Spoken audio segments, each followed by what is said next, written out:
Hey there folks, and welcome to this video. This one here is my reflection on the Emilia Romagna Grand Prix, the second round of the 2021 F1 season. So bear in mind there are spoilers, and before we get into it, I also have done a video about the We Racers 1 message from this Grand Prix. You can find that linked in the description section down below.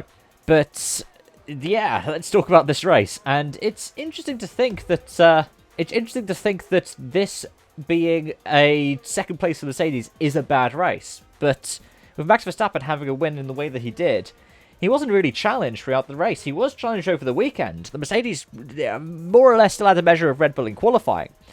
But what with the off for Lewis Hamilton and then the crash of Valtteri Bottas with George Russell, he was quite fortunate to inherit the race in the way that he did. That said, could Lewis have been battling for the win had he not gone off? Possibly he would have been restarting second after the red flag. But we don't really know whether or not the red flag still would have happened if Lewis had have gone off, because he went off passing Russell. And then, towards nearly a lap later, Russell had the contact with Bottas. Now, I don't think this is necessarily going to impact either of those two drivers with their contracts with Mercedes, or potential contracts with driving for Mercedes. But it's not looking good for either of them, really. It seemed like Bottas decided to lash out at Russell, then Russell just went, you know what, screw you. Which, I understand, heat of the moment and everything like that, but, I don't know. These drivers, they are supposed to act like role models some of the time, but some of the time they don't necessarily do that. That said, somebody who had an almost exemplary performance, especially considering the mistake he made, was Lewis Hamilton. But then you have to factor in the fact that not only did he have a slow pit stop, but then he went off and had to change the front wing. And that was after having accrued front wing damage from the first lap move, where trying to defend against Verstappen, he went over the sausage curbs at the second part of the Tamburello chicane. And those are two of the big kind of things to talk about. The fact that he made those mistakes, but also he was still able to fight back. That's not Mercedes dominance. That's how good Hamilton is. Because Bottas, in the same car, was struggling in traffic so much that his race ended because of a collision whilst trying to overtake somebody. Trying to overtake a Williams, no less. I mean, Williams have had brilliant qualifying here at Imola, and they're on the up and up, but they are still struggling as a team. That said, the double DNF for them isn't exactly great either, with Latifi out causing the first safety car, due to what seemed to be a bit of an unfortunate rejoin ahead of Mazepin, who also span right at the end of the race. So the people who are calling him Mazespin must be very happy.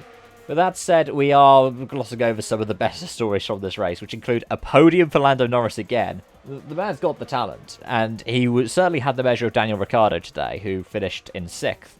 But I still maintain that I think there's going to be a win at some point this season for McLaren, and I believe it's still Ricciardo who's going to be doing that. And also a strong performance for both Ferraris, despite offs and spins for the pair of them.